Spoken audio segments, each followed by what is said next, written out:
Por exemplo, para eu praticar a Bíblia, basicamente eu preciso ter inteligência emocional. Tá. Porque muita coisa que a Bíblia te pede, você não consegue fazer sem inteligência emocional. Por exemplo, a Bíblia diz, ame seus inimigos, ore pelo que vos perseguem. Você fala, pô, o cara tá me perseguindo, eu vou orar por ele. E orar no sentido de bênção, né? De amaldiçoar o cara. Você fala, cara, abençoa o cara, ele não sabe o que tá fazendo. Então, como Jesus orava pelos inimigos, ó, pai, perdoa, eles não sabem o que fazem. Sim. Ou seja, deixa pra lá, não condena eles por causa disso, não. Eu sei que eles estão errados, mas eles estão ignorantes, sabem o que estão fazendo. Isso é muito difícil.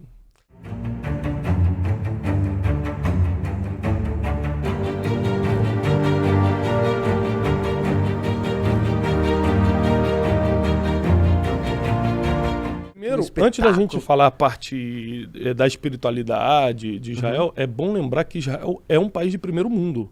Total. É lindíssimo. É lindíssimo, lá. é super estruturado para turismo. Parte tecnológica, de startup, né? As startups estão em Tel Aviv e tal.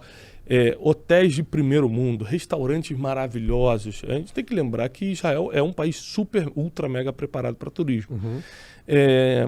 E aí, você agora vai ter as experiências, como, por exemplo, você navegar no Mar da Galileia. Você pode até duvidar que, aquela pedra que dizem que foi a pedra que Jesus sentou, você pode, como é que vai provar que foi a pedra que Jesus sentou? É verdade, isso você pode duvidar. Mas mar só tem um em Israel, só tem o Mar da Galileia. Né? Então, assim, você está ali no lugar, sem dúvida nenhuma, que é o que está escrito na Bíblia. Então, a experiência que você tem de estar andando em lugares onde coisas que mudaram a história da humanidade, você sendo cristão ou não, você vive na era cristã. Por quê? Nós estamos em 2021 depois de Cristo. É verdade. Então, ele dividiu a história independente da tua fé. Antes de Cristo antes e depois. Acabou. Independente se você acredita nele ou não. Historicamente, ele tanto é verdade que ele dividiu a história. A nossa cronologia é baseada na vida de Cristo. Eu não sei se você sabe disso, mas quase 70% de toda a parte jurídica do Brasil e de vários países são baseadas na lei de Moisés. Sabia. Que são os 5 primeiros livros da Bíblia. Então, por exemplo, por que eu não posso roubar? Porque está escrito na Bíblia, não roubarás. Os peritos jurídicos entenderam que isso era um manual básico de convivência, incluíram como crime em maioria dos países. Então, a gente tem que lembrar que, independente da sua fé, a Bíblia deu base não só para a jurisdição, mas para várias outras coisas, como todo o processo de ética, né? Ou seja, enganar... Eu te enganei dizendo que o restaurante abria às 5, mas eu só queria te trollar. Na verdade, abre às 7, você ficou lá 2 horas parado. Eu não vou ser preso por isso, não é crime, mas é antiético. Então, não só a parte criminal, mas a parte ética e moral do ser humano está baseada no que está escrito. Eu acho que tem muita coisa impactante em Israel: Rio Jordão, o Mar da Galileia, o Mar Morto, o deserto da Judéia, a cidade de Jericó, a cidade de Belém. Mas quando eu paro, o ônibus, ele para no Monte das Oliveiras, que foi onde Jesus foi preso. E do Monte das Oliveiras, você desce do ônibus, você bate com Jerusalém. Você está num montezinho vendo Jerusalém um pouco mais embaixo. Você vê aquela cúpula dourada, você vê a cidade toda, os 12 portões, toda a história mais forte da Bíblia passou ali. Sempre tem 12, né, cara? A 12 é um número muito forte na Bíblia, né? Os 12 apóstolos, os 12 portões de Jerusalém, as 12 tribos de Israel. O número 12 é muito forte na Bíblia. É um número, como a gente fala na teologia, um número profético, que aponta coisas que estão por vir. Mas esse é um assunto mais complexo para a gente lidar aqui. Mas cara, me explica mais sobre o profético, meu pai. Isso é doideira. Mas aí, você gosta de estar nesse monte para ver cara, a vista? É a vista que te chama a atenção? É a vista e saber que esse era o lugar que Jesus preferia em Jerusalém. A Bíblia diz que toda vez que ele queria meditar, ele ia para o Monte das Oliveiras para poder ficar olhando para Jerusalém e pensando, orando. Foi do Monte das Oliveiras que ele olhou para Jerusalém e falou: Jerusalém, Jerusalém, que mata os profetas e apedreja os que te foram enviados. Quantas vezes eu quis te agasalhar como uma galinha agasalha seus pintinhos, mas você que não quis. Então ele lança ali um juízo sobre Jerusalém e fala: eu vim para os que eram meus, mas os meus não quiseram me receber. Né? Porque ele justamente foi condenado pelos judeus, que era o povo dele. Então... Jerusalém te provoca experiências sensoriais muito profundas. Muito profundas. Você consegue ter corpo, alma e espírito tocado ao mesmo tempo. Talvez seja o único lugar do mundo que toca corpo, alma e espírito ao mesmo tempo. Às vezes você está na Grécia, num super cruzeiro, e você tem a sua alma tocada pela oportunidade. Caramba, olha onde é que eu tô. Caramba, Santorini está aqui na minha frente. Aí seu corpo arrepia, tocou corpo, tocou alma. Mas para tocar corpo, alma e espírito é o ponto de contato que Deus colocou dentro de todo ser humano, o cara acreditando ou não, ele tem um espírito, porque é o ponto de contato. É como se fosse o fone que está aqui, por onde Deus vai falar com você, pelo espírito que ele colocou dentro de você. Isso todo ser humano tem. E poucas coisas conseguem tocar corpo, alma e espírito ao mesmo tempo. Eu acredito que Israel é uma dessas poucas coisas. Por exemplo, para eu praticar a Bíblia, basicamente eu preciso ter inteligência emocional. Tá. Porque muita coisa que a Bíblia te pede, você não consegue fazer sem inteligência emocional. Por exemplo, a Bíblia diz, ame seus inimigos, ore pelo que vos perseguem. Você fala, o cara está me perseguindo, eu vou orar por ele. E orar no sentido de bênção, né? De amaldiçoar o cara. Você fala, cara, abençoa o cara, ele não sabe o que está fazendo. E tal. Como Jesus orava pelos inimigos, ó, Pai, perdoa, eles não sabem o que fazem. Sim. Ou seja, deixa pra lá, não condena eles por causa disso, não. Eu sei que eles estão errados, mas eles estão ignorantes, sabem o que estão fazendo. Isso é muito difícil. Então, é uma união entre o crescimento da sua espiritualidade com a sua inteligência emocional para você conseguir praticar a Bíblia. Quanto mais você se aproxima da Bíblia, naturalmente você tem mais inteligência emocional. Mas também você tem que buscar mais a inteligência emocional, inclusive a parte técnica mesmo da coisa, para poder entender mais a Bíblia. Ou ter força para praticar, vamos dizer assim. Não para entender, porque você entende pelo Espírito Santo, diz a Bíblia, que ele é um intérprete das Escrituras para você, mas para você praticar, você tem que ter inteligência emocional. E é legal do Brunet porque você estudou a fundo as duas pontas, né? Exatamente. Você estudou a fundo as duas pontas, enfim, fez até facula nos Estados Unidos também, né? De inteligência emocional, mestrado.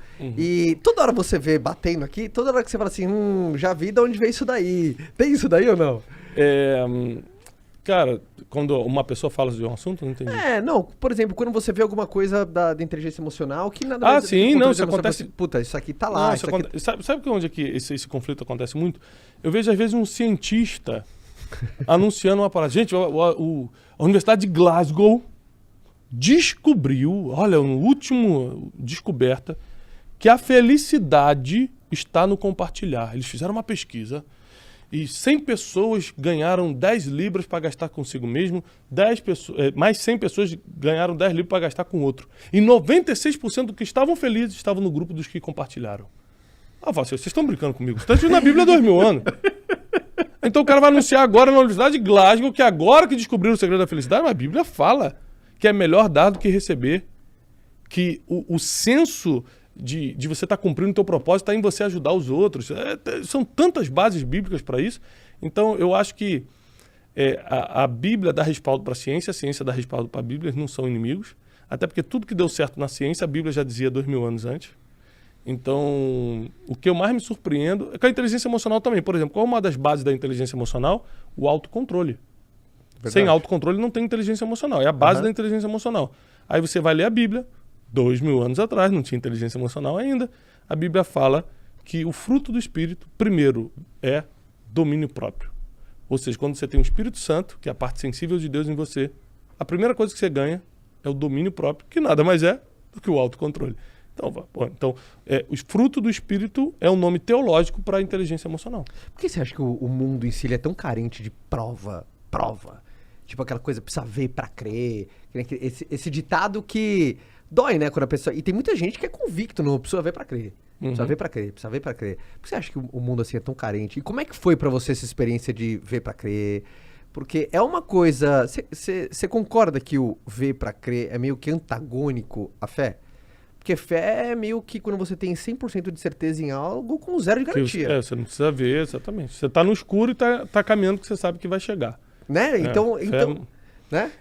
A Bíblia diz que a fé é a certeza das coisas que se esperam, mas você ainda não vê. Eu estou esperando, não consigo ver, mas tenho certeza que vai chegar. Isso é fé. Então, assim, as pessoas estão sempre querendo ver para crer e muitas veem e continuam duvidando. É verdade. Então, Deus já sabia de tudo. Deus já sabia de tudo. Por exemplo, antigamente na Bíblia, você podia casar várias vezes. Aí o apóstolo Paulo fala assim, olha, por causa da prostituição, que cada um tenha uma só mulher. Por quê? Porque Davi tinha 700 que podia e foi em cima da mulher que não era dele. Porque, na verdade, se não tiver regra, o ser humano não respeita. É verdade. Tem que ter. Tira as regras. Esses dias eu fui num banheiro público, aí tava em frente ao mictório, tava assim, favor urinar no mictório. Falei, mano, vocês estão brincando. Tem que escrever isso? Mas se o cara escreveu, foi por quê? Porque alguém tava fazendo fora. Aham. Justo. Então você tem que criar regra quando tem alguém quebrando o protocolo. E a Bíblia, ela não é um conjunto de regras, é um conjunto de princípios. E quando você quebra princípios, os homens criam regras. Entendeu? Entendi. Então, é muito importante que quanto mais você se apega à Bíblia, mais você vai cumprindo princípios, mais você vai tendo resultado por causa dos princípios e debaixo de menos regras você vive. Então, eu tenho me aproximado de Deus assim de uma forma espiritual, mas não religiosa. Ou seja, eu não quero ver... Deus teve que provar muita coisa para mim, que eu sou um homem incrédulo como qualquer um. Tá. Eu lembro de um programa que eu vi, eu não lembro qual foi o ano do acidente daquele Flávio Silvino, que era um ator da Globo, filho do Paulo Silvino. Sim, Ele fazia Vamp, lembra? Lembro. Muitos anos atrás. Até que ele voltou a fazer novela, mas estava com algumas sequelas. Exatamente. E aí eu lembro da entrevista do Paulo, eu era moleque, não lembro quantos anos, mas devia ter 12, sei lá, 13 anos. Eu lembro da entrevista do Paulo Silvino no Faz Fantástico. uns 50 isso. 50 anos. Você tem 2, então faz uns 57 anos. Não, aí o Paulo Silvino olha pra câmera no Fantástico e fala assim, ó. E quando eu vi meu filho deitado, o médico falou que provavelmente ele não ia voltar à vida. Então eu peguei a mão do meu filho e falei, Deus, se você existe, o meu filho não vai morrer. E aí passou 2 dias, o filho dele, eu não sei quantos dias, não lembro agora exatamente, mas o filho dele abriu o olho e falou com ele. E aí ele olhou para a câmera e falou, e a partir desse dia, Deus nunca mais precisa me provar nada. Eu era um garoto, ele não era nenhum religioso, Paulo Silvino, né? E eu falei, caramba, tem pessoas que nem são da igreja como eu sou, e Deus já não precisa provar nada, e eu fico pedindo um monte de prova a Deus. Então, isso foi uma coisa que me ensinou. Entendeu? Eu lembro que aí eu passei a minha vida toda sem pedir nenhum tipo de prova a Deus. Será que Deus existe? Até eu quebrar. Quando eu quebrei, eu criei essa revoltinha no coração. E Deus me provou que existia. Deus me provou em várias coisas, assim. Coisas que só Ele podia fazer mesmo. Então hoje eu já não preciso mais de uma prova. E eu acho que é, entre aspas, a cada 12 pessoas, uma precisa de prova. Não são muitas. Muitas acreditam... Ao 12. Mas onde é que está essa base? Nos discípulos. Dos 12 discípulos de Jesus, só Tomé pediu prova. Jesus, quando apareceu depois de ressurreto, só Tomé falou assim, não acredito que é você. Só se eu ver a marca das tuas mãos, só se eu ver o rasgo que está aqui do seu lado e a marca dos pés. Aí Jesus tem que mostrar para ele.